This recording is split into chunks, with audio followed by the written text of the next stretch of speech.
أهلا بيكم في مطبخ ليليان. النهاردة هنعمل مع بعض شوية مخبوزات وفطاير صيامي كده ريحتها هتملى البيت.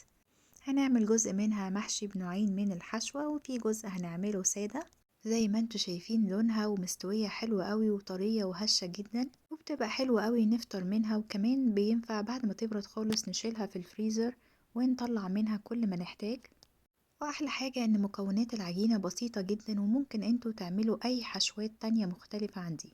هنحتاج نص كيلو من دقيق المخبوزات، لازم يكون دقيق ليه عرق، معلقة كبيرة من الخل، 3 معالق من السكر، معلقة كبيرة من الخميرة حوالي 12 جرام، معلقتين زيت نباتي، معلقة صغيرة بيكنج باودر، ونص معلقة صغيرة من الملح، وكمان معانا نص كوباية من المية الدافية. أول حاجة هندوب الخميرة والسكر في المية الدافية ونسيبها على جنب كده دقيقتين. بعد كده على الدقيق هنحط بقية المكونات.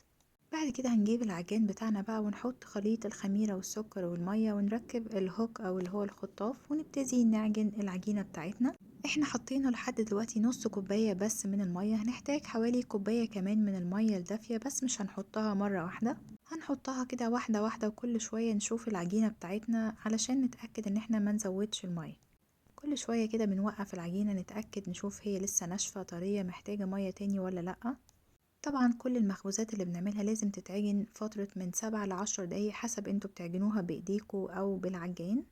في الحالتين لازم تكون العجينة بتاعتنا طرية، ولما بنيجي بنشدها كده ما بتتقطعش، تكون بتمط معانا، وكمان يكون ملمسها ناعم. انا هنا عجنتها حوالي 10 دقايق في العجان، زي ما انتوا شايفين بقت ناعمة جدا وطرية، ولما بنيجي بنشدها ما بتتقطعش. كده هي خلاص اتعجنت كويس، هنغطيها ونسيبها لحد ما تخمر.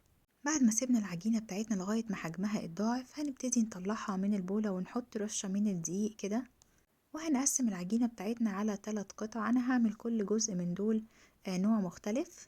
هنكور كل قطعة كده ونحطها على طبق عليه رشة من الدقيق، وطبعا لازم نبقى مغطين العجينة. والحشوات بتاعتنا معانا عجوة، معاها معلقة من السمسم، شوية من السكر، شوكولاتة خام اللي هي الديري فري، سمسم محمص، وكمان معانا عسل اسود معاه شوية من المية كده علشان ندهن بيه العجينة بتاعتنا. خدنا اول قطعة من العجينة وهنبتدي نقطعها كده على 4 قطع، وكل قطعة هنلفها زي رول صغير، وبعد كده هنغطيهم واحنا بنشتغل بيهم. لازم العجينة تبقى دايما متغطية. وناخد اول واحدة منهم كده ونبتدي نبرمها زي البقسماط الطويل، وبعد كده هنلفها زي شكل حلزوني كده، واخر حتة منها بنبططها علشان تقفل عليها من تحت.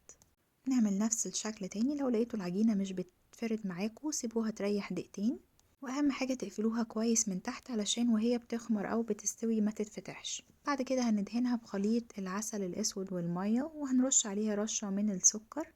ممكن لو ما عندكوش عسل اسود تعملوها بعسل ابيض، عسل نحل عادي، وبرضو تخففوه بشوية من المية. هنحط الصينية بتاعتنا تخمر ونبتدي نشتغل في تاني شكل.